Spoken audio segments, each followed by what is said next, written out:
নমস্কার বন্ধুরা, অর্পিতাস গার্ডেনে তোমাদের সবাইকে স্বাগত। আজ আমি তোমাদের দেখাবো আমাদের ফেলে দেওয়া আলু, পেঁয়াজ, রসুন এবং কলার খোসা আমরা গাছে কিভাবে ব্যবহার করব এবং কেন ব্যবহার করব।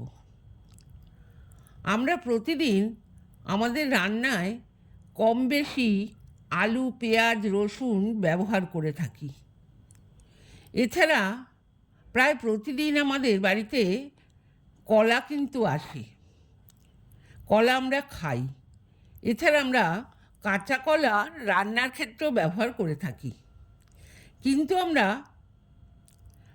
এদের খোসাগুলো ফেলে দিই।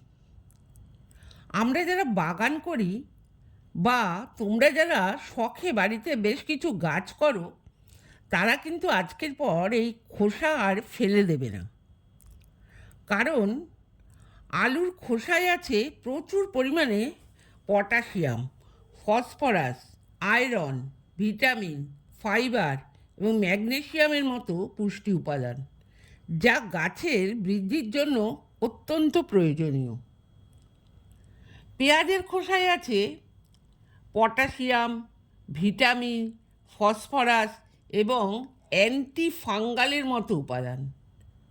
পেঁয়াজের খোসা গুঁড়ো করে যদি আমরা গাছের গোড়ায় সরাসরি ব্যবহার করি, তাহলে কিন্তু গাছের ফুল ফল ঝরে যাবে না। পেঁয়াজের খোসা থেকে তৈরি সার গাছে ফুল ফল আনতে সাহায্য করে এবং গাছের কীটনাশক হিসেবেও কাজ করে। রসুনের খোসায় আছে পটাশিয়াম, ভিটামিন আর আছে অ্যান্টিব্যাকটেরিয়াল এবং অ্যান্টি ফাঙ্গাল উপাদান। পেঁয়াজের খোসার মতো রসুনের খোসাও আমরা সরাসরি গাছের গোড়ায় ব্যবহার করতে পারি। এই রসুনের খোসাও কিন্তু কীটনাশক হিসেবে কাজ করে। আর দেখো, কলার খোসায় আছে পটাশিয়াম, ক্যালসিয়াম এবং ম্যাগনেসিয়াম। কলার খোসা গাছের ফুল ফল আনতে সাহায্য করে। গাছে ক্যালসিয়ামের ঘাটতিও কিন্তু পূরণ করে এই কলার খোসা। সেই জন্য এই সমস্ত খোসাগুলো আমরা কখনোই ফেলে দেব না। এই খোসা আমরা আমাদের গাছে বিভিন্নভাবে ব্যবহার করব। তাহলে এবার চলো এই খোসাগুলো আমরা কিভাবে ব্যবহার করব সেটাই তোমাদের সাথে আলোচনা করব। দেখো, এখানে আমি নিয়ে নিয়েছি বেশ কিছু আলু, পেঁয়াজ এবং রসুনের খোসা, আর নিয়েছি 3টে কলার খোসা। এই কলার খোসাগুলোকে আমি এইভাবে টুকরো টুকরো করে কেটে নিয়েছি। এরপর নিয়েছি 2টো পাত্র। আমি এখানে এই সাইজের পাত্র নিয়েছি। তোমাদের খোসার পরিমাণ যদি একটু বেশি হয়, তাহলে তোমরা কিন্তু আরও বড় পাত্র নিতে পারো। এবার আমি এই পাত্রে 1 লিটার জল নিয়ে নেব। দেখো, এখানে আমি নিয়ে নিলাম 1 লিটার জল। আর এই পাত্রতে আমি হাফ লিটারের থেকে কিছুটা কম জল এখানে নিয়ে নিলাম। দেখো, এখানে হাফ লিটারে কম জল আমি এখানে নিয়ে নিলাম। এইভাবে জল নেওয়ার পর আমি যে পেঁয়াজের খোসা বা আলুর খোসা, রসুনের খোসাটা রেখেছিলাম, সেটাই জলের মধ্যে এখন দিয়ে দেব। দেখো, আমি এখানে এইভাবে সমস্ত খোসাগুলো এই জলের মধ্যে দিয়ে দিলাম। দেখো, এইভাবে খোসাগুলো দেওয়ার পর আমি যে কলার খোসাগুলো টুকরো করে রেখেছিলাম, সেই কলার খোসাগুলো এই জলের মধ্যে দিয়ে দেব। দেখো, আমি এখানে দিয়ে দিচ্ছি কলার খোসাগুলো। এইভাবে কলার খোসাগুলো দিয়ে দেওয়ার পর আমরা এই পেঁয়াজ, রসুন এবং আলুর খোসা যে ভিজিয়েছি, সেই জলের মধ্যে আমরা দিয়ে দেবো 2 চামচ এরকম ফ্রেশ চা পাতা। ব্যবহার করা চা পাতা কিন্তু দেব না। দেখো, আমি এখানে 2 চামচ চা পাতা দিয়ে দিলাম। এই 2 চামচ চা পাতা দেওয়ার পর আমরা এইভাবে পুরো মিশ্রণটাকে ভালো করে মিশিয়ে দেব। দেখো, চা পাতা এবং খোসাগুলো ভালো করে মিশিয়ে দিলাম এবং কলার যে খোসাগুলো, সেগুলো জলে এইভাবে আমরা ভালো করে ডুবিয়ে দেব। এইভাবে ভালো করে নাড়াচাড়া করে আমরা এই পাত্র দুটোকে ঢাকনা দিয়ে ঢেকে দেব। এইভাবে পাত্রগুলো ঢেকে দিয়ে আমরা 4 দিনের জন্য কোনো একটা ছায়াযুক্ত জায়গায় রেখে দেব। দেখো আমি এইভাবে পাত্রগুলো ঢেকে 4 দিনের জন্য রেখে দিলাম। দেখো ঠিক 4 দিন পর পাত্রটা যখন আমি খুললাম, দেখো দেখো যে পেঁয়াজের খোসা, আলুর খোসা এবং রসুনের খোসার মধ্যে যে নিউট্রিয়েন্টগুলো থাকে সেগুলো কিন্তু সমস্তটাই সম্পূর্ণ ভালোভাবে এই জলের সাথে মিশে গেছে।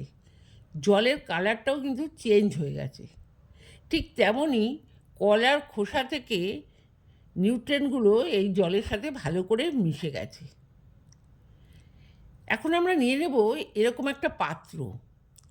এই পাত্রে আমরা ছাঁকনির সাহায্যে আমরা এই মিশ্রণ দুটোকেই ছেঁকে নেব। দেখো এইভাবে আমি ছেঁকে নিচ্ছি। আমরা যেমন এই পেঁয়াজের আলুর খোসার মিশ্রণটা ছাঁকবো, ঠিক সেইভাবেই আমরা এইভাবে যে কলার খোসাগুলো ভিজিয়েছিলাম সেই জলটাও ছেঁকে নেব। দেখো এইভাবে আমি সম্পূর্ণ মিশ্রণ দুটো ছেঁকে নিয়েছি। এবার ছেঁকে নেওয়ার পর এই যে আমাদের তরলটা সারটা তৈরি হলো, এই সারটা আমরা গাছে ব্যবহার করব। আর এইভাবে তরলটা নিয়ে নেওয়ার পর যে নির্যাসটা পড়ে রইল, এটা কিন্তু আমরা ফেলে দেবো না। এটা আমরা কম্পোস্ট আকারে আমাদের গাছে ব্যবহার করব। এই কম্পোস্ট তৈরি আমার চ্যানেলে আমরা কিভাবে করব কম্পোস্টটা আমার চ্যানেলে দেয়া আছে, তোমরা চাইলে দেখে নিতে পারো। এবার যে জৈব তরলটা তৈরি হলো, এই তরলটা কিন্তু আমরা ডাইরেক্ট গাছে ব্যবহার করব না। আমরা এর সাথে আরও 1 লিটার অর্থাৎ সমপরিমাণ জল মিশিয়ে নেব। এইভাবে মিশিয়ে নেওয়ার পর আমরা দিয়ে দেব 1 চামচের মতো হলুদ। দেখো ওখানে আমি 1 চামচ আর খুব সামান্য একটু হলুদ দিয়ে দিলাম। এইভাবে হলুদ দেওয়ার পর আমরা এই হলুদটাকে আমাদের এই লিকুইডের সাথে খুব ভালো করে মিশিয়ে নেব। দেখো এখানে আমি খুব ভালো করে মিশিয়ে নিলাম। এইভাবে মিশিয়ে নেওয়ার পর আমরা কিন্তু এই জৈব তরলটা আমাদের বাগানের সমস্ত গাছে, ফুল ফল আউটডোর ইনডোর সমস্ত গাছেই কিন্তু ব্যবহার করতে পারো। দেখো ঠিক শীতের সময় আমাদের গ্রীষ্মকালীন গাছগুলোর পাতা এইভাবে হলুদ হয়ে যায়। আমরা যদি প্রতি 10 দিন অন্তর এই জৈব তরল সার আমাদের গাছগুলোতে দিতে পারি, তাহলে কিন্তু আর কখনোই এই গাছের পাতা হলুদ হবে না। এমনকি এই জবা গাছ ডরমেন্সিতেও যাবে না। সারা শীতকাল জুড়েও কিন্তু আমাদের এই জবা গাছ ফুল দেবে। শুধু জবা গাছ নয়, আমাদের বাগানের সমস্ত গাছে আমরা এই তরল সারটা বছরের সব সময় ব্যবহার করব। তাহলে কিন্তু আমাদের বাগানের প্রতিটা গাছ সবুজ এবং সতেজ হয়ে উঠবে। গাছে প্রচুর পরিমাণে ফুল ফল ধরবে। আর আমাদের গাছের যে বাগানের গাছগুলো তার একটা কুড়িও কিন্তু ঝরে পড়বে না। তোমরাও কিন্তু খুব সহজেই এই তরল সার তৈরি করে তোমাদের বাগানের গাছগুলোতে ব্যবহার করতে পারো। এই ছিল আজকের আমার ভিডিও। আমার ভিডিওটা যদি তোমাদের ভালো লেগে থাকে তাহলে অবশ্যই একটা লাইক, কমেন্ট এবং শেয়ার করে দিও। আর তুমি যদি আমার চ্যানেলে নতুন হয়ে থাকো তাহলে অবশ্যই চ্যানেলটা সাবস্ক্রাইব করে আমার পাশে থেকো। তোমরা সবাই ভালো থেকো, সুস্থ থেকো।